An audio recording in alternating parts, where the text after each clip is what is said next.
Sim, senhoras e senhores, estamos aqui com... Claro que já estamos no ar, já. Nós estamos, quando tem uma luz mágica que acende ali no aquário.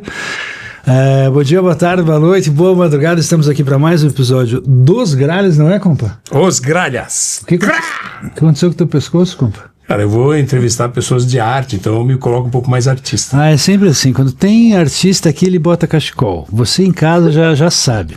Porque as pessoas artistas, elas usam cachecol, inclusive no verão. Não, hoje tá frio. Nós vamos falar disso, temos convidados artistas aqui, mas eu quero fazer um agradecimento, compa. Eu tenho insistentemente falado que as pessoas não se inscrevem nesse canal, o que é verdade, que as pessoas não se tornam membros desse canal, o que também é verdade, mas eu preciso agradecer dois convidados que nós recebemos aqui recentemente. Nosso querido Mauro Zanata se tornou membro do canal, e o nosso querido Paulo Perazzoli, também escritor, corredor, maratonista, também recentemente se tornou membro aqui do nosso canal. Aquele que escreve enquanto corre, né? Isso, e corre enquanto escreve.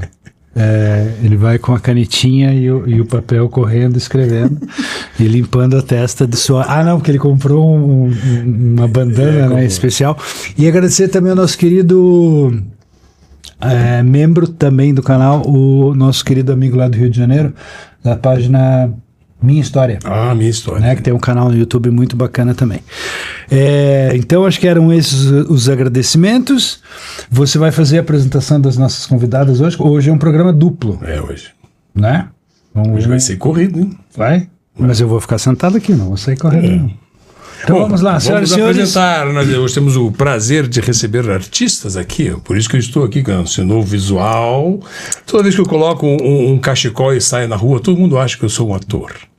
Cachecol, ele traz uma ex-ator em decadência, apresentador de podcast atualmente. Caí aqui, depois de tanta fama e tanto sucesso, caí aqui nos Gralhas. Cuidado com o que você faz na vida, você vai pagar nessa vida mesmo. Você que hoje está aí pimpão, ao seu futuro. Bom, nós temos hoje aqui o prazer de receber a atriz e diretora Giovana de Sales e também a atriz Kelly Varela. Salve palmas para as nossas queridíssimas convidadas. A Giovana eu tô conhecendo hoje, cara. Uma pessoa que eu nunca vi na vida. Né, Giovana? Sim. Que doideira, né, cara? Sim. Nos encontramos ali nessa linha 30 anos depois. A gente se formou junto, cara. E nunca mais nos vimos. Cada um foi para um universo paralelo. Curitiba, gente. As pessoas não se veem. Não, é uma cidade muito grande. A gente não se trombou. Você não tinha barba branca ainda, você era jovem. Só tinha barba. Mas barba branca não tinha. Não. Que loucura. Então temos outra tradição aqui já de anos de trabalho. Nós temos a tradição de que a gente não quer nem bajular de mais nem de menos. Então a gente prefere que os convidados, as convidadas se apresentem para os nossos inscritos. Por favor. Tá bom. Eu sou Giovana de Sales, sou diretora de teatro, sou atriz e estou com um projeto bem apaixonante, vim aqui para falar sobre ele. E sou pessoa autista, falar um pouco sobre autismo também. E eu sou a Kelly Varela, sou atriz, também tenho um podcast, o Mais Que Autismo, também se inscrevam lá. E também estou no projeto com a Giovana, no Rebobinando, como atriz, e também cada uma de nós, né, escreveu a sua própria história ali que está nesse espetáculo, então também como autora. Eu acho que é resumidamente isso, e também com diagnóstico tardio de autismo, só agora na vida adulta. Então somos mulheres, né, que receberam o diagnóstico mais tarde e estão no rebobinando suas histórias. Isso aí. Companhia chamada Neurocênica, né? A companhia Neurocênica é minha companhia, né, e ela está realizando esse projeto. E daí eu criei essa companhia depois do diagnóstico, que foi 2023, e eu estava fora do teatro, na verdade eu fiquei uns anos fora.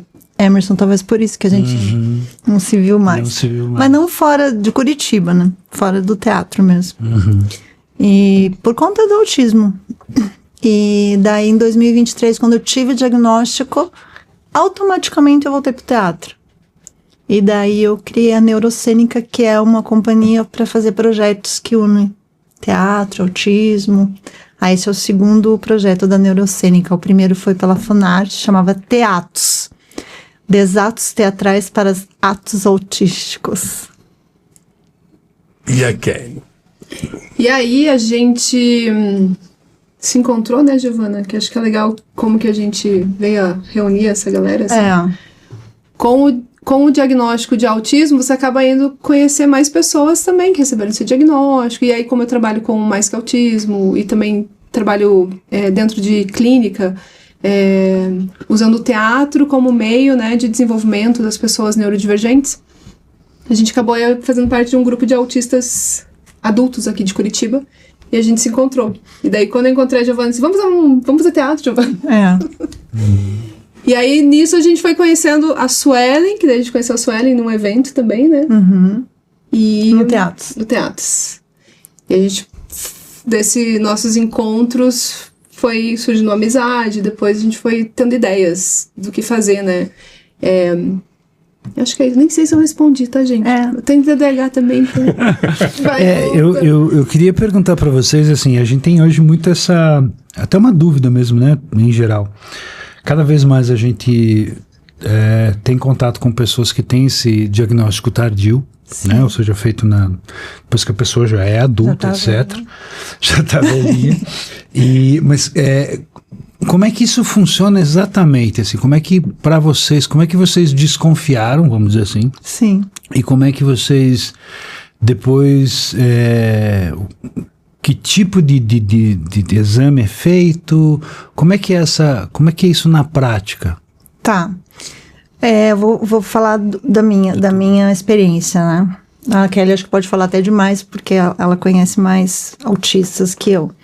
Mas a minha experiência é assim, no decorrer da tua vida, você vai tendo vários diagnósticos errados. Então, eu já fui internada, já fui medicada errado, e sempre dava muito errado, não era pouco errado, era muito errado. E tem todo um histórico de tudo que aconteceu durante a minha vida, assim, de passar mal de criança, de ter problemas na escola, para formação, na faculdade. Então, assim, você vai colecionando uma série de problemas. Então, quando você faz o diagnóstico, uma dos quesitos é o prejuízo e sofrimento. Então, as pessoas falam assim, mas eu também sou assim, eu também tive isso. Só que a diferença para uma pessoa autista é a quantidade de prejuízos e sofrimento que você acumulou durante a tua vida. E daí você... vai carregando isso vai criando o que a gente chama de comorbidades, né? Vai criando uma série de questões, cada pessoa de uma maneira. Então, eu dar um exemplo bem, bem pequeno, assim, esses dias eu tive um problema nos olhos e eu não identifiquei que eu tinha aquele problema nos olhos. Por quê? Porque eu tô acostumada a ter problema com luz. Então, desde pequena, aquele problema com luz e eu tava achando que era mais isso. Então, você também vai acostumando a sofrer. Você vai acostumando a viver com aquilo porque você tem que viver. Então, daí quando você chega num certo momento, ou uma crise, ou uma coisa que foi o meu caso, eu tive uma crise muito grande, porque eu tive uma situação que eu não consegui ler o contexto, que é uma questão de uma habilidade que nos falta, que é a habilidade da teoria da mente, que é você conseguir ler o contexto. E daí, por mais que você fale assim, nossa, você é diretora de teatro, você escreve e você não consegue ler uma situação, eu não consigo. Então, eu não consigo. Se você tiver uma intenção, se a primeira vez eu tô aqui, você tiver uma intenção ruim comigo, eu não vou ler. Aí você vai me perguntar, eu vou te responder. Só que socialmente a gente tem que ter umas certas, né? Um certo traquejo. Traquejo. Ali, né? E eu não tenho esse traquejo, mesmo sendo... né, diretor de teatro. Então, e daí, eu me coloquei numa situação horrível, porque eu respondi tudo que a pessoa me perguntou. E daí, eu entrei numa crise. Daí, uma amiga minha falou assim, escuta, eu queria te dar um presente. Daí, ela me deu o presente e o diagnóstico. Daí, eu respondendo como é feito o diagnóstico, você faz o diagnóstico através de uns formulários específicos que você responde. E depois a psicóloga faz várias perguntas, que é a anamnese que chama, né? E depois daí a psiquiatra olha tudo aquilo, dependendo da pontuação, dependendo de várias questões, daí ela te dá o diagnóstico, né? Se você tem ou não autismo, daí a Kelly pode falar melhor. Daí a minha história foi assim. No meu caso veio... Primeiro eu sou mãe atípica também, então primeiro teve esse diagnóstico, né? E aí quando eu lembro que eu fui ao médico e disse, eu tô com Alzheimer, porque eu não lembro das coisas e eu tenho tava tendo muitos apagões, assim mesmo. Eu sempre tive problemas de esquecimento, então, vou fazer uma viagem, esqueci a passagem, vou pra tal lugar, esqueci a chave, documento, então sempre tinha isso, mas nunca pensei que isso era alguma coisa, né, que a gente pudesse enquadrar em algum diagnóstico, assim. E aí, quando eu fui, ele fez rapidinho um teste lá, um psiquiatra, e disse, não, você tem TDAH, que é o transtorno de déficit de atenção e hiperatividade. Aí, beleza. Aí eu disse, não vou sair daqui em 5 minutos dizendo que eu sou TDAH, né, e com uma receita de Ritalina, assim, ainda, que é um remédio pra deixar a gente mais centrado, focado e tal. Aí, quando eu fui na neuropsicóloga, que é uma das profissionais que realizam essa avaliação, né, pra ver se a pessoa tem algum diagnóstico ou não. Aí ela fez e realmente fechou pra TDAH, super TDAH, assim. Ela vai procurar um médico especialista nisso, TDAH. Aí achei o médico especialista em TDAH e autismo em adultos. E aí quando ele começou a fazer fazer a anamnese, ele disse, não, beleza, você tem TDAH, mas acho que você também é autista. E aí, pra mim, o autismo foi uma surpresa, porque eu, assim, como assim, né? Autista. O TDAH eu tenho certeza, porque eu era daquelas que pulava do 2º andar, dos predinhos lá, quando tava em construção, pulava, escalava as coisas e tal. Aí eu fiz toda uma avaliação neuropsicológica, aí abrangendo mais, não só focando no TDAH. Então, a gente fez o autismo, o TDAH, algumas outras neurodivergências que também estão na mesma linha ali que a gente fala, né? Inclusive a superdotação, que não é um diagnóstico, mas é uma condição, né? E aí, quando eu fiz, realmente fechou o autismo. Porque ela faz todo você você preenche um monte de formulários, os seus familiares preenchem, principalmente pra gente que é adulto, que a gente não lembra muito bem da nossa infância, né? Quando a criança tá ali, você tá observando, já desde... Por que é bem importante a gente falar isso também? Porque para ser considerado um transtorno do neurodesenvolvimento, que é como o autismo, o TDAH ou outros diagnósticos aí, ele precisa aparecer desde a tua infância.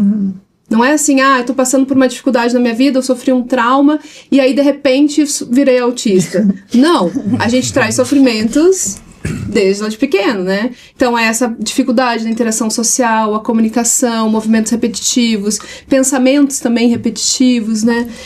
Rigidez muito forte, que é aquilo, eu tenho que fazer dessa forma. Não, mas por que... Não, é dessa forma. Então você vai vendo no seu histórico todas as questões ali que causaram impacto na sua vida e trouxeram prejuízos. E aí, eu não sei se pra Giovana era, mas pra mim, eu comecei a fazer teatro com 11 anos. Porque eu tinha um hiperfoco na Suzana Vieira. E aí... que ótimo! Eu pensei, vou fazer teatro, porque se eu fizer teatro, eu vou conhecer a Suzana Vieira. Né? E eu lembro que era na Fera Ferida, que ela tinha novela lá e tal. Então, assim, comecei a fazer teatro e tal. E o teatro, que eu gosto de frisar muito, eu não sabia que eu era autista, não sabia que eu tinha TDAH, mas o teatro, ele me deu muitas possibilidades de desenvolvimento, assim, a terapia que eu não tive. Eu consegui desenvolver habilidades ali dentro do teatro. Então, muitas pessoas falam, nossa, mas como é que você é autista se você faz teatro? E daí, né? Tipo, uma coisa não tem nada a ver com a outra, assim, né?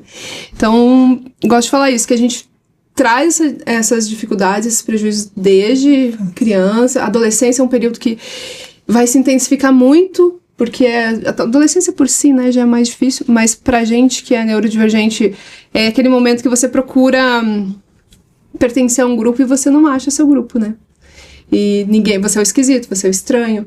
E aí eu já tava no meu grupinho que era do teatro, que geralmente o teatro as pessoas já te aceitam mais como você é. O teatro adora gente esquisita. A gente é todo mundo estranho mesmo, então, né? Já fica mais fácil. Eu tive uma experiência assim com criança, né? Um aluno da escola do meu filho que ele tinha TDAH, estava medicado e realmente um garoto muito inteligente. E eu fui fazer teatro na escola. E a professora não conseguia mais controlar o menino, que ela dizia assim, Licurgo, eu não sei o que fazer, porque eu tenho que abandonar a sala, deixar 15 crianças para ir atrás dele. Eu falei, vamos fazer teatro com essa criança, ver como é que ele responde.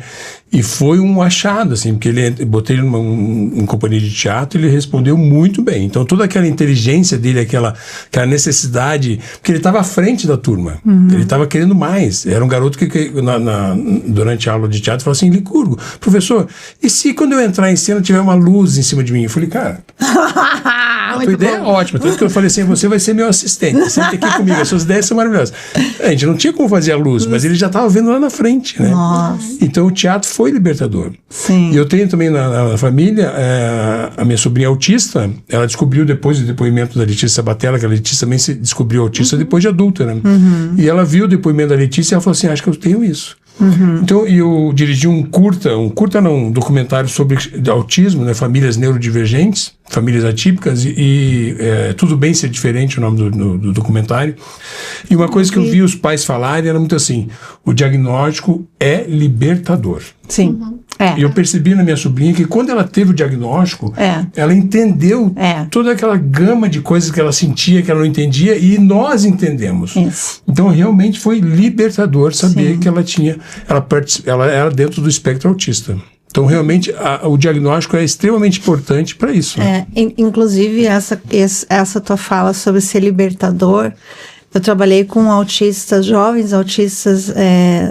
Logo que eu tive o diagnóstico, eu fui dar uma oficina de teatro para jovens autistas. E eles eram da Federal, né, estudantes, egressos, tal, da Federal. E daí eu fiz essa pergunta, o que mudou no autismo, né? E daí a resposta foi, uma das respostas foi assim, eu parei, assim, eu comecei a ser mais tolerante comigo mesmo e com os outros. Porque eu acho que a gente tem muito essa cobrança, né? A cobrança de se adaptar, a cobrança de funcionar de uma maneira... Porque para mim, o que mais marca o autismo é um funcionamento diferente. Eu e a Kelly, a gente, né, cada uma tem uns pensamentos, mas eu não sou muito, assim, da psicologia da coisa, sabe? Eu me incomodo um pouco, na verdade. Para mim, assim, a psicologia é um negócio que eu acho que, porque eu fiz muita terapia e me fez mal. Então, eu não gosto, mas é uma coisa bem particular, eu acho que é importante, não digo que não é importante. Então, o autismo eu olho muito como um funcionamento. Então, um funcionamento neurológico é uma forma de processar as coisas. Então, eu penso mais nesse nível do processamento. E daí, nesse nível de processamento, você funciona diferente e você começa a se cobrar, né? Alguns autistas, não são todos que têm essa autocobrança, né? Mas você começa a se cobrar funcionar daquela maneira. E daí você passa simplesmente a ignorar, assim, o que você sente, o que você pensa, porque você precisa funcionar, você precisa se adaptar, você precisa seguir a vida, né? E eu acho, assim, que quando você tem o diagnóstico, tira essa carga de você, você fala, tá aí, sabe? Eu não preciso ficar me cobrando tanto. E as pessoas também começam. E daí acontece muito isso. Daquela pessoa que te cobrava, né? Comigo aconteceu várias vezes. A pessoa se retratar de alguma maneira. Porque daí na família ela acaba tendo alguém. Aí quando tem alguém na família dela, ela puxa a vida. E daí eu, às vezes, eu reencontro a pessoa fala, nossa, Giovana, tal. Agora eu te entendo. Agora eu te entendo. Daí eu falo, eu também agora que eu me entendo.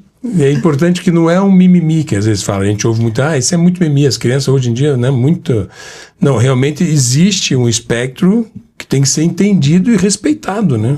Eu vejo assim, estão aparecendo centros de referência, né? Então, quando eu tive esse contato através do documentário, foram 10 famílias que foram entrevistadas e era muito isso, se entender como é que é aquela... E uma coisa que eles falam muito assim, no autismo, tempo é cérebro. Para mim isso ficou muito marcado, assim. Então, quanto mais cedo você descobrir o diagnóstico da criança, mais cedo você vai poder ajudar essa criança. Então, quer dizer, tem que ter o entendimento, o conhecimento e divulgar sobre isso, para que a gente possa acolher mesmo, né? Porque o autismo, ele tá muito ligado ao comportamento, né? Se a gente for pensar, são os comportamentos que acabam sendo diferentes do que a gente tem ali de padrão, que a sociedade segue e tudo mais. Então, quanto mais cedo a gente descobre, mais possibilidades a gente dá. E aí que eu acho que é importante a gente falar que não é que a gente queira mudar a pessoa quando a gente dá para ela as intervenções, né? A Giovana falou da psicologia porque eu tô fazendo psicologia também, tá, gente? E aí, assim, não é que você vá mudar. Você tá dando a opção, que eu sempre gosto de pensar por esse lado, você dando a opção para aquela criança, para aquela adolescente, para aquele adulto, para ele ter opções na vida dele. Porque se ele não sabe que ele pode fazer de outra forma, ele nunca vai entender que ele tem opções. Então eu acho só dessa forma que meu cérebro pensa. Não, mas vamos tentar ser mais maleável, vamos tentar achar formas diferentes de você pegar esse copo e levar ele para sua boca, ou sabe coisas assim que você vai dando... eu sempre digo, é a possibilidade de escolha. São ferramentas, né? São ferramentas. Então, lá quando a criança é pequenininha, isso para qualquer criança, a gente ensina desde pequeno, qualquer criança. Quanto mais cedo a gente passar para ela a forma correta de ela se comportar, a forma correta de ela interagir com as pessoas, mais cedo ela vai aprender, independente do diagnóstico. E aí a criança autista, o que vai precisar? Muitas vezes vai precisar de ter um pouco mais de repetições, né? Para que ela consiga absorver determinadas situações que para ela trazem prejuízo. Porque a grande maioria das famílias, quando tem crianças pequenas, elas ficam muito desesperadas e pensando, meu Deus, meu filho não vai ter futuro nenhum. Então, a mãe é tipo, eu sempre falo, né, que a gente sempre pensa assim, será que um dia ele vai ficar bem? Será que eu vou poder um dia saber que ele vai sozinho na vida? Pra não dizer outra, né, que pra muitas mães não tem nem opção de pensar que um dia ela vai morrer, por exemplo, né? Então, por isso que os pais, quando eles descobrem quanto mais cedo, eles focam tudo, né? Pra que essa criança consiga ir realmente... Porque pra que serve, eu acho que todas as intervenções e tudo mais? Pra gente dar autonomia e independência. Isso aí. E, assim, qualquer adulto, qualquer pessoa, pra ele ter dignidade mesmo, eu vejo. Você tem que ter independência e autonomia na sua vida, sabe? Então, por isso que é tão importante lá atrás, quando você vê... Que daí tem um monte de coisa do cérebro mesmo, né? As podas neurais, um monte de coisa ali que quanto mais cedo a gente estimula, o teu cérebro entende que aquilo é útil na tua vida. Então, por isso que quanto mais cedo, mais ele consegue fazer conexões ali e tal. E aí, como adulta, recebendo o diagnóstico, eu vejo isso também de outros alunos, assim, que eu tenho, é libertador. Mas é libertador principalmente porque eu consigo passar a entender por que eu me sentia daquela forma, por que eu me comportava daquele jeito, por que todo mundo faz de um jeito, só eu que não, então eu estou errada. Ou se você recebe um diagnóstico errado, você está fazendo todo o tratamento equivocado e não dá resultado nenhum. E daí você pensa, não, só eu que não vou, entendeu? Então, eu acho que ele é muito importante, assim, em qualquer fase da vida. Qualquer fase. Seja lá quando é criança, quando tá velhinho, né? Porque é importante a gente dizer que o autismo, a gente pode ter tratamento, a gente pode ter intervenção, mas a gente vai continuar com ele pra vida, né? Quem diz, autismo não tem cura, não tem né? cura. Isso era uma coisa que eu via muito no documentário. E você falou, você é mãe também, né? E eu via muito assim, durante o documentário, as mães, principalmente, se emocionavam muito quando elas pensavam assim. Eu perguntava, qual é o seu temor em relação, né, ao seu filho? Eu tenho medo de morrer. Antes. Como é que essa sociedade vai aceitar meu filho? Sim. Então, quer dizer, essa questão que você falou é importantíssima, que é a autonomia e independência. Todos eles falavam, eu busco dar ao meu filho autonomia e independência. Independente do suporte, né? 1, 2 ou 3. Só que tem uma coisa, assim, que eu penso também. Eu penso que tem essa parte... que é importante, diagnóstico, intervenções e tal, mas tem uma outra parte que eu acho importante, que é o quanto que a gente vai ganhando espaço, né? Por isso que existe todo uma questão, assim, parece que nos Estados Unidos, desculpa, eu vou falar assim, daí se alguém falar, não tem nada a ver, mas isso é uma informação, assim. que nos Estados Unidos existe uma guerra, assim, por exemplo, você é nível de suporte 1, então, sabe, cale sua boca, entendeu? Porque a questão mesmo é o nível de suporte 2 e 3. E eu já penso assim, que o nível de suporte 1, ele é muito importante porque a gente acaba fazendo um pouco esse trabalho de conscientização, de mudança da sociedade, porque a gente consegue detectar, a gente tem as mesmas coisas que o suporte 2 e 3, só que a gente é diferente, a intensidade é diferente. Então, eu acho que a gente consegue nominar, a gente consegue educar a sociedade, e uma das coisas mais importantes que eu acho do trabalho que a gente acaba tendo que fazer, né, como pessoa autista, é a gente criar ambientes. Porque além de ter essa questão das intervenções e tal, eu acredito assim que os ambientes, a sociedade precisa ir se conscientizando de que os ambientes, eles precisam ser repensados, acessíveis. Por quê? Porque não vai fazer só bem pra gente que é autista. Esses dias eu tava na academia e daí a música tava assim, daí eu cheguei pro professor e falei assim, dá pra baixar? Aí ele foi lá e abaixou. Daí quando ele abaixou, teve mais 2 pessoas e aí ele falou... Aí foi muito interessante isso, porque daí ele veio e falou pra mim, eu chego em casa e eu fico... Porque ele passa o dia inteiro naquela academia. Então, olha só, isso é um exemplo bem pequenininho, né? Mas eu, pela minha sensibilidade de ser maior a estímulos, né, auditivos e visuais, eu consigo detectar que aquilo está sendo ruim, não só para mim. Só para você. Não só para mim. Só que eu detecto. Então, assim, esses ambientes, às vezes, eles são sobrecarregados e as pessoas não sentem. As pessoas vão no shopping, aquela luz, né? Então, assim, eu acho que é muito importante a gente, como nível de suporte 1, tá falando isso, sabe? Falando para a sociedade. Então, uma das coisas do teatro, né, é isso, porque eu não tenho essa experiência que a Kelly tem de que o teatro foi legal para mim, não. O teatro não foi legal para mim, porque eu já entrei profissionalmente. Eu não comecei fazendo teatro quando eu era pequenininha, nada disso. Eu fui fazer teatro profissionalmente, eu entrei numa faculdade de teatro. Então, eu fiz curso, eu fiz 1 ano de cursos e no segundo... Comecei a fazer teatro um ano, no segundo ano eu já entrei na faculdade. Então, para mim, não foi. Para mim, foi, assim, extremamente prejudicial, foi muito sofrimento, muito por causa do formato, por causa do ambiente teatral, como as coisas tinham que ser. Então, daí quando eu ouvi o diagnóstico, eu falei assim, gente, eu quero voltar para esse lugar, assim, né? E daí eu comecei a pensar como criar esse ambiente, quais são as metodologias, quais são os procedimentos, os processos, quais são as coisas que podem dar certo, que não podem. E daí foi assim que eu fui. Então eu acredito que em cada área da sociedade tem que acontecer isso, né?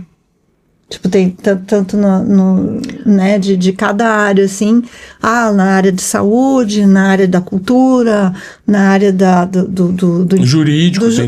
Isso. Em todas as áreas da sociedade vai ter que ter essa... Sim. Então, eu fiquei pensando que, pra mim, o teatro, algumas coisas, assim, eu também sinto que, principalmente quando a gente pegava uns diretores mais, né, que... Antigamente a gente era mais diretor. Old school. Aquela coisa. Mas pra mim o que mais impactou do lado... Que aí acho que não tem nem a ver com teatro, mas algumas pessoas que fazem teatro. Porque eu também tenho a baixa visão. E aí tem o estrabismo. Então pra mim o sofrimento também gerava em torno da estética. Que como é que você vai ser atriz se você tem um olho torto, né? Como é que você vai... Eu escutei várias vezes, você não passou no teste por causa do teu olho. Você não fez por causa do teu olho. Sabe? E daí... Então essas coisas pra mim pegavam muito, que aí é a questão da deficiência, né? É uma deficiência, que eu tô ali, mas não sabia também que era considerado uma deficiência.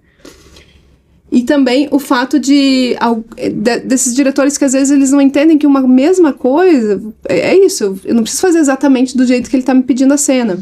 Ou eu não preciso, que nem para algumas colegas que a gente tem, né, que não conseguem abraçar e você abraça em cena, né? Ou olha no olho, foca. Eu sempre falo, né? Olhar no olho. Focar no olho. Tipo, não, okay. Então, eu acho que a acessibilidade como num geral, assim, não só no autismo, mas para as deficiências, que foi um papo até que a gente teve com a Giovana um dia, num outro podcast, que era assim, quando que você vê realmente um ator tendo protagonismo, né? Seja em um filme, numa novela, nunca, né? Tipo, mas no teatro, um ator com deficiência. E que o tema não seja deficiência. Que não seja deficiência pra colocar no papel de coitadinha, entendeu? Então, assim, várias coisas que dá pra gente...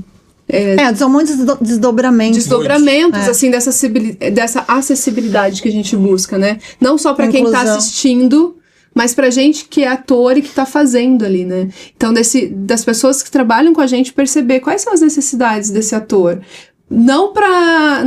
Que não é pra gente... Não é ser tratado assim como coitadinho. Capacitismo. É só dar pra gente a ferramenta. Por exemplo, eu passei minha vida inteira tendo que ler e estudar em pé do lado do quadro, porque eu não conseguia copiar. Então, se me desse um material ampliado, eu não precisava estar lá. Eu podia estar sentada aqui como todo mundo. Então, essas acessibilidades que daí vai pro autista, vai pra pessoa com baixa visão ou pra pessoa surda, né? E aí vai, assim. E no Rebobinando a gente pensa muito nisso, assim, de trazer acessibilidade pra gente que tá fazendo ali, porque só com o diagnóstico a gente consegue saber o que a gente precisa também, sabe? A gente já vai entrar mais especificamente no espetáculo, que eu tô bem curioso, assim, pra entender várias coisas, mas acho que é muito legal essa possibilidade da gente falar sobre esses temas. Acho que uns 2 meses atrás, meu sobrinho me perguntou assim, tio, o que é autismo? Cara, eu dei uma resposta básica, com o parco conhecimento que eu tenho. E eu acho que esse tipo de dificuldade, a minha pergunta é justamente essa, assim, o quanto aumentou, o quanto se fala disso em escola, porque assim, a questão da acessibilidade, a gente convive isso até em editais, né? Sim. O tempo todo. Ser acessível, ser isso, então você coloca lá uma Libras, alguma coisa que vai atender uma parcela minúscula, que uma pessoa vai, e às vezes você gastou uma grana e poderia ter feito uma série de outras ações para os neurodivergentes, etc, né? Mas assim, não só na área cultural, mas no cotidiano, cara, no dia a dia. O que falta sobre essa discussão? Isso está no ambiente das empresas, está nos ambientes escolares, nos órgãos públicos. Como é que depois de vocês tendo reconhecido isso, qual é esse panorama, assim? O que falta? O que falta de acessibilidade? Dessas ferramentas que vocês colocaram, assim. Você citou a academia, né? Ok, mas no dia a dia, assim, o que... Eu acho, assim, que são ondas, né? Ondas que vêm e, tipo, ao mesmo tempo ela volta um pouquinho, né? Então, a gente teve várias questões, assim, de legislação que avançou e daí que foi sendo colocado no mundo corporativo, no mundo escolar, né?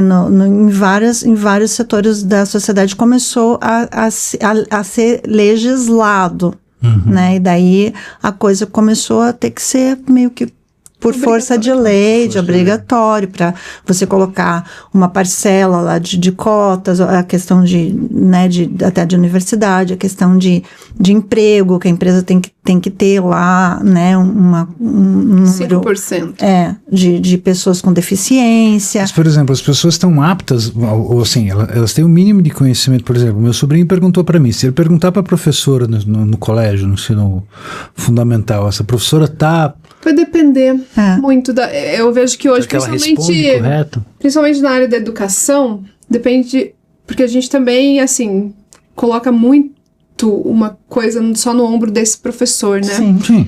Porque ele não recebe um incentivo para ele ir lá estudar, então ele vai por conta própria.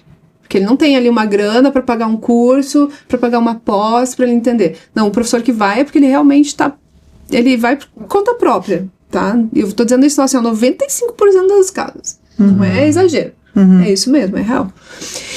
Então, falta o preparo dos profissionais como um todo que trabalham nessa escola, não só desse professor que está na sala de aula, principalmente dos professores a partir do 6º ano, que aí não é mais um professor único, né? Eu acho que os professores até o 5º ano ali, eles estão até mais bem qualificados, assim, sabe? Mas quando passa a ser várias matérias, aí o professor, ele pensa, mas, eu tenho que cuidar de vários alunos, né? Então não é responsabilidade minha. Para quem que fica a responsabilidade? Então, de esses professores serem qualificados de um modo geral, esses pedagogos da escola, as pessoas que atendem nessa escola, não só a criança, mas a família dessa criança também, né? Como que eu vou dar o suporte para eles? Tem que ter uma coisa que eu acho que falta em todos os ambientes daí, todos, que é a questão sensorial, a preparação sensorial, tanto na escola, quanto no ambiente de trabalho, quanto nos ambientes públicos, porque uma das coisas que mais desencadeia a crise na pessoa autista é a parte sensorial. Então, é a luz, ou é o cheiro, ou é o barulho, ou é alguma... Então, assim, por exemplo, tinha um aluninho que ele tinha crise, e ninguém sabia por quê. O menino, do nada, estourava, começava a chorar ou gritar e tal. Aí foram descobrir por quê? Porque o menino de trás, na cadeira, ficava assim... E aquilo pra ele era insuportável. Chegava um momento que ele explodia, mas ele não sabia dizer. E o menino também não sabia o que ele estava fazendo. Então, assim, é uma questão de você observar mesmo o que nesse ambiente pode desencadear algo, o que eu posso melhorar. E tem avanços e tem recuos, e tem toda uma questão de... Por exemplo, a Kelly vai saber dizer melhor, mas assim, antes você tinha a escola especial e daí vamos fazer a inclusão. Só que daí teve tem uma discussão de que tem casos que, né? Porque não tem ambiente. E sabe? Então começa assim... É complexo. Então tem tanto no ambiente escolar quanto... por exemplo, uma das coisas que tem muito... eu também não acompanho, mas eu sei que existe. É a família que tem uma criança autista que tem que passar não sei quantas horas em terapia, não sei o quê. Deixa de trabalhar. Deixa de trabalhar. Então, essa mãe... atípica. Então, gente, é tanta coisa é muita coisa para ser vista. Então, eu particularmente não acompanho coisa de criança, que eu não tenho filho, né? E não acompanho, assim, eu só fico sabendo. Mas eu acompanho mais na área cultural, né? Então, na área cultural também, o que eu vejo em editais e tudo, a gente acaba... dividindo uma fatia. Então vamos dar um exemplo de editais, né? Eles pegam um edital lá e a gente, como artista PCD, a gente vai disputar com outros. Entre si. Entre a gente, uma fatia desse tamaninho, assim, sabe? Tipo, tinha uma que até não dava. Eu acho que a última ali, nem vou falar de qual, mas não dava, por exemplo, dois projetos. Então, tinha que ser um contemplado. Tinha que ser um contemplado. Então, sabe, daí vai ser... Daí tem a comunidade surda, que é bem atuante. A comunidade cega de baixa visão tá começando a ficar bem atuante também. Aí, nós, de pessoas autistas, acho que nós somos as primeiras, né, em Curitiba, assim, estamos fazendo alguma coisa. Então, e daí isso como artistas, como profissionais, né? Aí tem o lance do público que você falou. É toda uma questão que, por exemplo, você vai no teatro, também não quero falar o nome do teatro, mas você vai em determinado teatro, você não tem absolutamente nada pra gente. Não só pra pessoa autista, pra pessoa com deficiência. Você não tem nem fila preferencial. Você não tem nem sabe, você não tem nada. Então, é complexo, porque daí, às vezes, o teatro, a instituição teatro, passa isso pro artista, que é o que você está falando. Porque não é que nem, por exemplo, no cinema ali, no Cine Passeio, se você quiser, você tem a tecnologia, tecnologia assistiva para ver audiodescrição, para ouvir audiodescrição, e também Libras. Então, você tem ali disponível um recurso de tecnologia assistiva que o cinema tem. É obrigatório, é uma lei. O teatro, não. Então, o que deveria ter? Que nem você falou. Deveria ter essa tecnologia assistiva também disponível ali. Sim. Daí, nós, como artista, a gente só fazia a parte, por exemplo, da narração em si. Produzir um material específico. Isso. Mas não levar todo um equipamento. Não, tem que levar um equipamento, tem que Entendi. levar não sei o quê. Então, isso é muito caro. Sim. É muito caro. E o correto seria isso. Assim como tem que ter rampa de acesso, tem que ter cadeiras preferencial para a questão da mobilidade, eu acho que todas essas outras coisas tinham que ter também. Sim. No equipamento prédio. Uhum, no próprio equipamento cultural. E a gente, artista, cuidaria dessa outra parte. Eu quero minha audiodescrição assim, eu quero, né? Daí eu acho que faria sentido. Agora, a gente ainda ser responsável, alugar um negócio para levar... Mas talvez nem mesmo as escolas, universidades disponham desse tipo de equipamento, né? Eu lembro sempre do professor da FAP, não sei se tinha aula com ele, que era o Ângelo, de filosofia. E ele foi o primeiro que viu que eu tinha baixa visão, assim, que ele chegou um dia com um material super grande, assim, pra mim, ampliado. E aí ele falou, nossa, você sabia que você é uma pessoa com deficiência? E eu não sabia que a minha Baixa visão era considerada deficiência, eu não sabia. Então ele que me abriu os olhos. Mas a maior parte das universidades, elas não têm acessibilidade nenhuma para nenhum tipo de deficiência, a não ser aquilo que é muito visível. Porque a gente está acostumado com a deficiência que eu vejo. Da mobilidade. Então, assim, aqui eu tô vendo realmente a pessoa ali com alguma deficiência, ok. Mas a invisível, que entra o autismo, que entra a baixa visão, que entra tantas outras, é invisível, mas ninguém vê. Então, quando você vai pedir lá, você vai procurar alguém nas universidades, muitas delas nem sabem para quem encaminhar esse aluno. E não sabem como adaptar um material, não sabem... Dizem, não, tem que ser igual para todo mundo. Você está aqui na universidade, por que você está, né? Você vai ser profissional, como é que você quer ter uma diferenciação, assim? Então, eu vejo que a gente vai caminhando, assim, né? Quanto mais elevado o nível que a gente está de escolaridade, como pessoa com deficiência, menos acessibilidade a gente tem, assim. A minha irmã era cega, ela se formou em medicina. Imagina. Ela tinha muita dificuldade, porque ela gravava a aula, chegava em casa, ela ouvia, e daí botava em braille, né, para ela poder estudar depois. E nós tivemos que entrar com um processo contra a universidade na época, porque a nota dela de cirurgia prática, o professor não quis dar. Mas... Tipo assim, não vou dar cirurgia prática para ela, porque se ela se formar, ela quiser fazer uma cirurgia, eu falei, gente, ela tem que ser doida para fazer a cirurgia sem enxergar. Ela vai ter bom senso. A equipe dela vai ter que ser doida, o hospital tem que ser doido. Então, sabe assim, ela não deu estrutura. Ela conseguiu estudar e foi uma das melhores alunas, mas não conseguiu. Ela chegou até a colar o grau, mas o diploma ficou parado juridicamente. Nossa. Porque o professor de cirurgia prática não quis avaliar. Então, tipo, eles falaram assim, não dão recursos para a pessoa progredir. Ela podia fazer a medicina sanitarista, a medicina... ainda mais a medicina que tem tantos ramos, né, tem várias, gente? psiquiatria, tanta coisa, né? Os estudos mesmo, né? Tipo... E uma coisa que você falou primeiro, mas assim, eu acho esse termo de deficiência equivocado. Porque eu acho assim, vocês são extremamente eficientes, porque a minha irmã andava por tudo, fazia tudo, né, com zero visão que ela tinha, então na verdade eu acho que é um grau de eficiência superior, porque ela fazia coisas que eu não consigo fazer. Sim. Então eu acho assim, mas é isso, eu acho que a sociedade vai galgando, né? Sim. Como dizia o Lulu Santos, passos de formiga sem vontade, mas vai caminhando, né? Vai indo. Na maioria das vezes ela vai evoluindo porque a gente tem as leis que vêm aqui e dizem, você é obrigado a fazer. Mas essa é que nem a lei é necessária, que nem quando eu lembro do cinto de segurança, lei. Sim.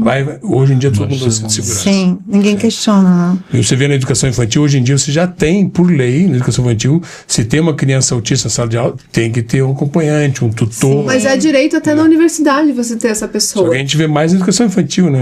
Depois que eles falam assim. Exatamente. Mas a universidade também, se a pessoa precisar, ela tem. Uma das coisas que os pais falavam muito assim, cara, a sociedade pensa na criança autista, na criança. Mas essa criança vai crescer. Não, a criança vai ser um adolescente autista, um adulto autista. E o que eu tenho pensado, porque eu desconfio que a minha mãe é pessoa autista, né? E eu tenho pensado, vamos envelhecer. Pouco se sabe sobre a pessoa autista na idosa, terceira idade. Não tem. Exatamente. Agora tá saindo, tem um pessoal que tá fazendo um livro, inclusive, só sobre autismo na terceira idade. Nossa, eu fico imaginando. Rebobinando. Vamos falar desse trabalho.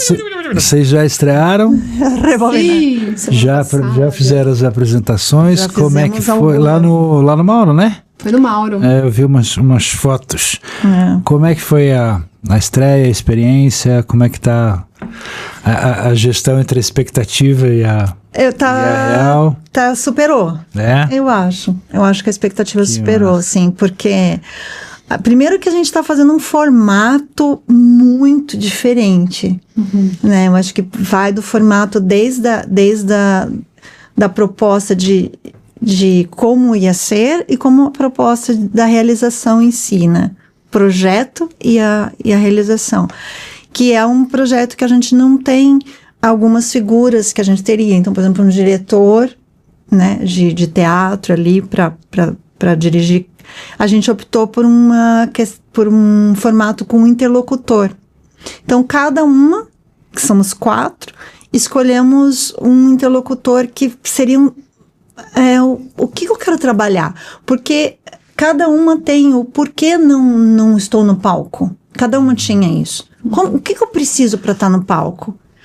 Que a Kelly ficou anos sem ir pro palco, eu fiquei anos sem ir pro palco, a Alia é recente, né, ela faz menos tempo de teatro que a gente, e a Suelen também tem questões de ir pro palco, né, ela é palhaça. Então a gente falou assim, quais são as nossas questões? Nem a gente sabia direito quais eram as nossas questões para ir pro palco. Daí o formato foi, então cada uma escolhe o seu interlocutor, escolhe a pessoa com quem quer trabalhar suas questões. Daí já começou nisso, sabe, um formato diferente. Daí, outra coisa importante foi a autoria. Então, sobre o que eu quero falar, né, como eu quero falar, daí minha linguagem. Então foi tudo isso, assim, escolhido cada uma, então não é um espetáculo, e é engraçado porque a gente tinha essa questão, de como que vai ser isso, de fazer um espetáculo, que são 4 temas, 4 linguagens e 4 processos diferentes, a gente fez só 4 ensaios juntas, sabe? Cada uma ensaiou no seu mundinho, com a sua interlocução e tal. E os temas também não tinha regra, cada uma veio falar. Linguagem, então, totalmente diferente umas das outras, não tem nenhuma linguagem igual. Mas como vai ser isso no palco, né? E daí a gente foi pro palco, a gente fez essa montagem dessa forma, cada uma no seu processo, e eu achei, eu particularmente, olho e falo assim, cara, ficou muito legal. Rolou. Porque o que a gente rolou? O que a gente ouve? Tá muito rico. Tá muito rico. Porque aceitaram a diversidade, né? Isso. E que é legal também a gente falar que a gente não trouxe histórias em que a gente tá falando somos autistas, o tema autismo. Não. São atrizes autistas que estão em cena, falando do que elas quiserem. Então, cada uma de nós, né, criou seu texto, criou sua história ali, mas a gente não leva para esse foco assim, agora é autismo. Não. É isso, de que como que nós, atrizes, revemos a nossa forma de atuação depois desse diagnóstico. Então, pra gente, a autoria faz todo sentido, né? A autoria vem dessa questão de, primeiro, participação plena, né? Que é, assim, o princípio do direito da pessoa autista, né? É a participação plena e da nossa Constituição, né? É a plena participação. Então, como que essa plena participação é de uma forma radical? É sobre o que eu quero falar, como eu quero falar e com quem, né? Então, eu acho que o projeto, ele contemplou essa questão da plena participação, da autonomia, da autoria, e é um pedaço pequeno. Então, a gente fica ali de 20 minutos a meia hora, cada uma, né? E a gente fazendo plenamente do jeito que a gente quer fazer, e eu assim, o que as pessoas estão falando é isso. Nossa, que rico, que a gente não sabe o que vai esperar, né? Já vem uma outra coisa, já vem uma outra. É maravilhoso porque vocês participaram de todo o processo, então vocês se apropriaram da construção, então vocês estão plenas em cena. Plenas. Eu trabalho muito com jovens, com teatro, com jovens, assim, tratamento de dependência química, né? E daí eu sempre trabalho essa questão da construção. Você vai buscar que personagem você quer fazer. Isso. O que você quer falar com esse personagem? Então, quando ele faz o seu texto, ele não esquece, porque ele criou. Sim. E se ele der um branco pro nervosismo, ele entende o que ele fez, ele vai improvisar na hora. Sim. Funciona, e essa plenitude em cena é maravilhosa. Essa plenitude. Está ali, fisicamente, emocionalmente, psicologicamente. E também aquilo que tá ali, né? Porque a fala também, a gente enfrenta muito capacitismo, muito, assim. Eu acho que todas nós enfrentamos o capacitismo, né? E a gente vai ali, e o tema, a Kelly pode falar do tema dela, mas falando do tema das que não estão aqui, então o meu tema é sobre abuso infantil. Porque é um tema que tem uma ligação com a minha história, e de alguma maneira eu tô ali reelaborando aquilo. Então o Rebobinando tem um pouco a ver com isso também. Com alguma coisa que ficou... Revendo assuntos, né? E daí o meu tema é esse. Aí a Alia vem com o tema de assédio moral no trabalho. Aí uma coisa legal de falar disso, só terminar de falar de cada uma do tema, né? E a Su, ela é uma palhaça que não fala. E que tem essa questão do olhar também. E que tem a questão do muito olhar. difícil para autista. Ela trabalha muito a questão do olhar. E daí, então, esses temas são assim que a gente, então, tem um pouco a ver com o nosso histórico, com coisas. Mas uma das coisas que eu marco muito esse trabalho é, assim, a gente não está falando de temas fáceis, a gente está falando de coisas complexas e às vezes é olhado muito a pessoa autista como boazinha, como inocente, como não vê as coisas, né? Essas coisinhas e a gente ali tá o contrário. Assim, é complexo, tem uma certa densidade, mas tem também ironia, porque também dizem que a gente não entende ironia, dizem que a gente não entende sarcasmo, pelo contrário, a gente é bem sarcástico. Não, a gente não, mas tem umas cenas lá que são bem sarcásticas, tem cenas bem irônicas, tem cenas cômicas, tem cenas dramáticas, tem cenas cruéis, por que não dizer, tem de tudo, né? Tem de tudo. Então, assim, até a gente fica surpreso, sabe? De pensar assim, cara, é isso? Sabe, é isso? A gente... Um espetáculo multifacetado. Muito como o ser humano, né? O ser humano é multifacetado. Não quebra esse estereótipo. Sim, autista é assim. Te quebra o rótulo, né? Isso. Isso é importante. E tem uma lá que é chefe de cozinha? Quem que é? Você então, que faz? É a Alia. A Alia, que fala sobre assédio moral. Assédio moral, entendi. A minha personagem, na verdade, eu busco trabalhar o masking, que é essa questão de a gente, enquanto autista, não só autista, né? Todo mundo na vida tem um pouco de... Para você se encaixar nos ambientes, você acaba tendo uma persona ali que não é bem a sua. Mas no autismo isso é muito forte. Só que daí traz muito cansaço, prejuízo. Porque você, imagine, pra estar aqui, eu tenho que ficar fingindo gostar do que você gosta o dia inteiro. Então eu não entro em contato com aquilo que eu realmente sou, né? Pra estar ali, eu tenho que estar fingindo o tempo todo. Então trabalha muito o masking e a transformação, né, dessa mulher enquanto ela espera alguém em um restaurante ali, trazendo esse masking à tona, né? É como se, tipo assim, eu vejo como eu estou natural aqui, vejo como eu estou à vontade, mas por dentro tá... Aquela série Good Doctor mostra muito isso, né? Teve inclusive episódios que mostravam muito dele treinando essa questão. E agora? Tem uma cena que eu faço, né? Justamente. Agora tem que entrar e sorrir.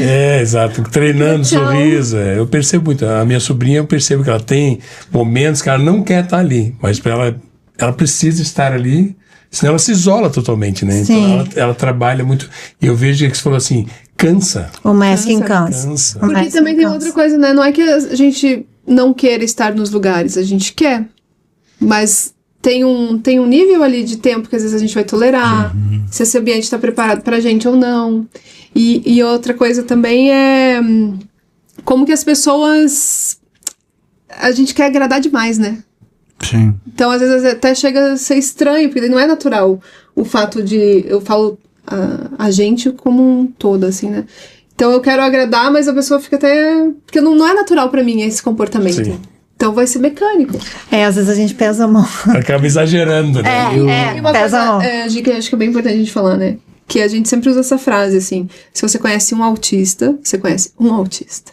Não conhece todos. Porque cada né? um vai agir de uma Sim. maneira... Por isso que é tão o amplo espectro, esse né? O espectro. espectro. E os planos para esse trabalho? Vão fazer mais... Tem mais apresentações previstas? Vocês Então, a querem gente tem circular? agora quinta, sexta, sábado, domingo, agora que é... No Mauro. Não, que dia que é? Quinta? Não sei a data aqui.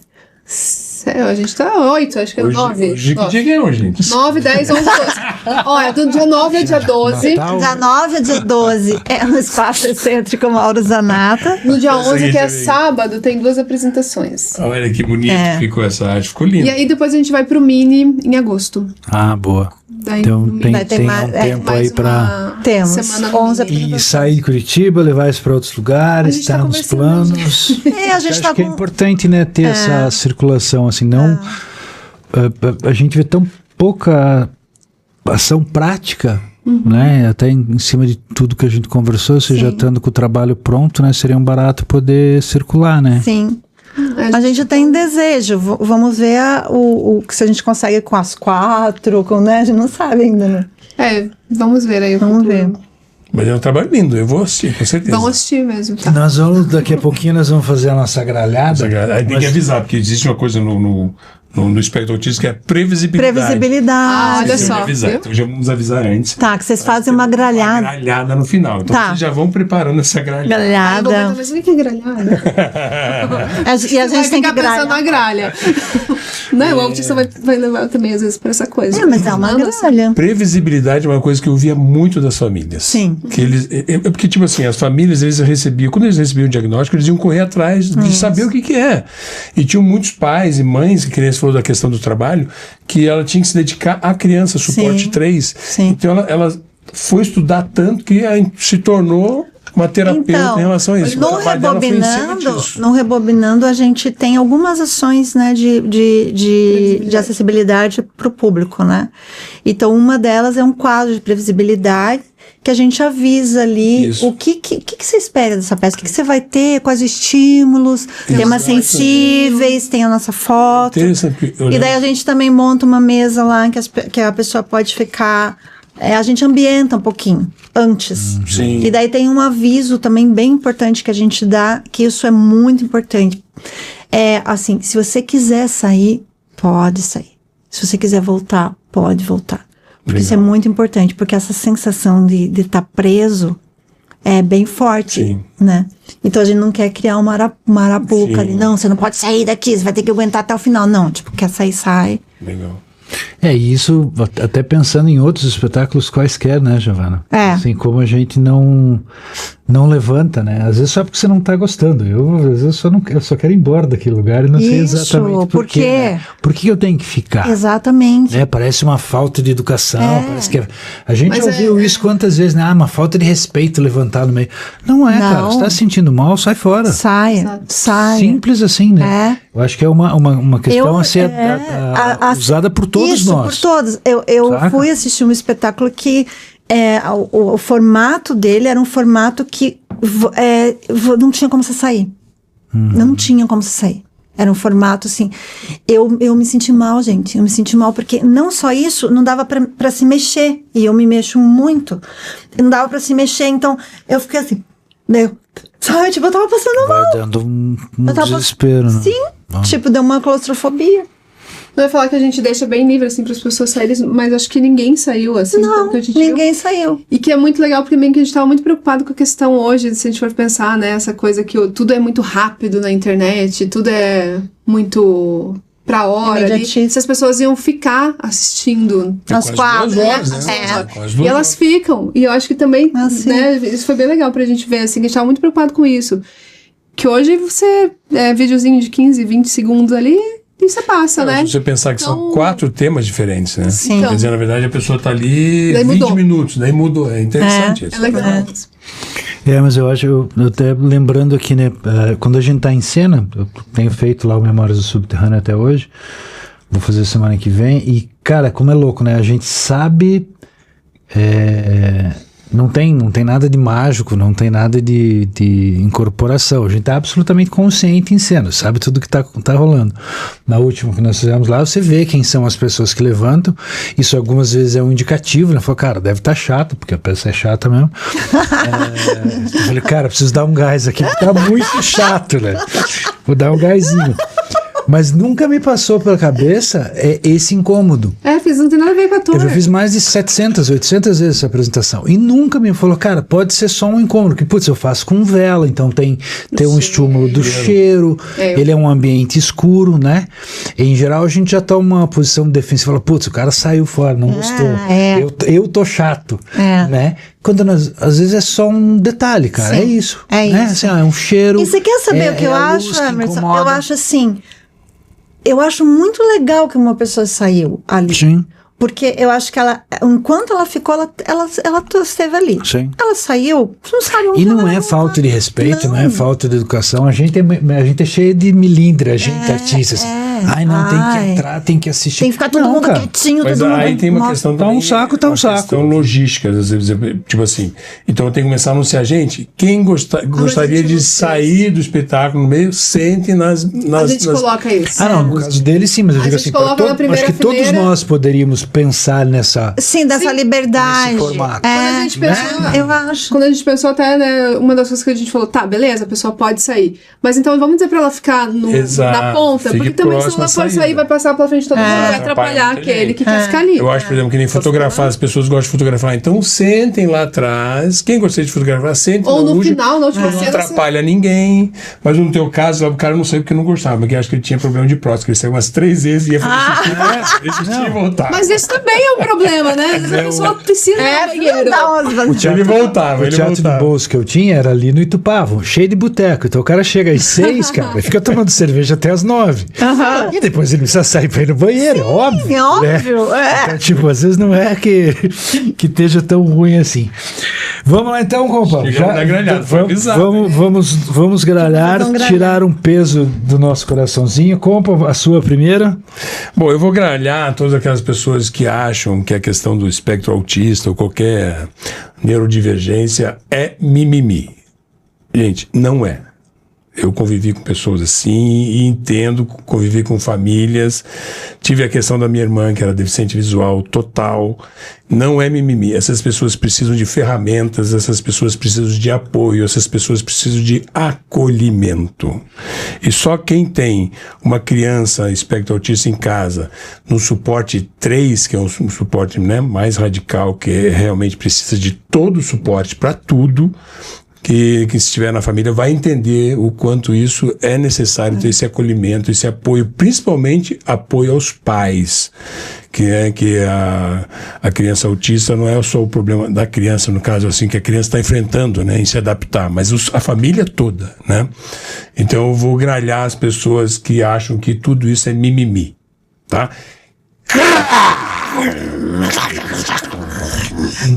No multiverso dele é uma gralha. Eu discordo Gralha completamente. raivosa. Pra mim, eu sou um alienígena bêbado sábado de manhã em Plutão, que não é mais planeta. Cara, eu vou fazer uma gralhada reversa meio maluca aqui, porque ouvindo vocês e pensando em coisas que já aconteceram comigo na minha vida, na minha trajetória, no meu trabalho,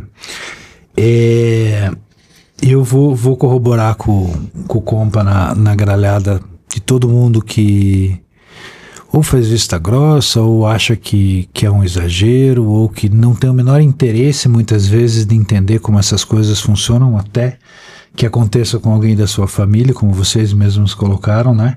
Quando dói na nossa carne, daí ele começa a ser um problema. Se é o cara que está ali em situação de rua, ou se é o cara que está do outro lado da rua, o vizinho, aí não importa, né? Porque é algo egóico, absolutamente natural de nós seres humanos. Então, vou gralhar isso, mas ao mesmo tempo, cara, eu já passei por situações de estar em convívio com pessoas neurodivergentes que se comportaram de uma maneira dúbia, vamos dizer assim. Da mesma forma, eu já presenciei pessoas se comportarem mal, se utilizando um pouco dessa situação do neurodivergente, né? Então, acho que, óbvio que a gente tem muito para caminhar de ambos os lados, como sociedade, principalmente como ser humano. Eu acho que o nosso grande problema é esse, né? Mais do que qualquer outra coisa, mais do que qualquer lei, mas de que a gente tenha empatia, cuidado, carinho, amor para com o próximo, e que isso também seja um caminho sempre de mão dupla, né? Porque eu também, como eu disse, eu já presenciei cenas lamentáveis, assim, de ambos os lados. Então a minha gralhada vai para essa busca utópica por esse equilíbrio, né? E pela bondade do ser humano, que não vai existir, desculpa, mas precisamos acreditar em alguma coisa, né? Crá! Agora, vamos ver as gralhas. Gralhas rebobinadas. Ah, meu Deus. Eu acho que pra mim pra quem acha que autismo é moda e que, né, é adulto, chegou aqui, agora não tem nada de autismo e tá inventando tudo. Fecha Então o seu vem autista. sentir na pele, né? O que é, do que a gente tá falando. Então acho que é a ignorância mesmo, de você não buscar aí A informação. a informação, porque hoje tem, né? Tem. Hoje tem informação. Então, se você realmente conhece, você tem autoridade pra falar. Agora, se você não conhece e ainda quer falar mal, então você tá dando uma de ignorante mesmo. E é isso, gente. Eu não vou fazer... Tem que gralhar. Tem que gralhar. Bom. A entrevista só termina com gralhada, que Mas a gente faz junto, Giovana. Isso, pode ser junto, pode ser. Dueto, a primeira vez. Olha que a minha gralhada é aguda pra Vamos ver, caramba. vamos lá. Vai lá, Giovana. Nossa, foi meio fora da previsibilidade da resposta, de que eu tinha que responder. Eu achava que era só vocês que falavam, só que gralhavam. Não, a gente só gralha pra que vocês se inspirem. Nós somos só um incentivo. A gente só levanta a bola e vocês cortam. Eu acho que eu vou gralhar para as pessoas que invalidam, que dizem assim, não acreditam, desrespeitam. Quando alguma pessoa autista diz que tal coisa é assim, ou tal coisa não é assim, ou eu sou assim, ou eu quero assim, ou eu penso assim. Então, é essa invalidação que chama? Essa invalidação de que a gente não sabe o que a gente quer, o que a gente não sabe falar. Quando alguém fala pela gente, quando alguém, tira as palavras da boca da gente e fala pela gente... eu vou gralhar para isso, assim. Eu acho que a gente tem que poder falar, tem que poder dizer como é para nós, sim, não, e isso tem que valer. É o lugar de fala, né? Lugar de fala. Isso, vou gralhar para quem tira o nosso microfone. E agora eu vou gralhar. 1, 2, 3. Tá, foi. Caraca! Uma gralhada épica aqui no nosso. Vai virar a chamadinha do programa. Vai ser a gralhada das meninas. Queridas, obrigado pela presença de vocês. Foi barato recebê-los, revê-los, né? Segue aí, acompanha. A gente vai deixar o canal da Kelly aqui também, que fala especificamente sobre essas questões. A gente vai deixar aqui na descrição. Vão assistir a peça, converse em casa, converse na família sobre essas coisas, no trabalho, na escola. É isso que a Kelly falou. Informação hoje tem, cara. A gente gasta tanto tempo aprendendo um monte de bobagem por aí, né? Tem uma série de coisas que a gente precisa se atentar. Compa, obrigado. Pessoal da técnica, graças, Diegão. Um grande... Luciano, um grande abraço. No 3, vamos ganhar junto. 1, 2, 3. Nossa, esse é bom, né?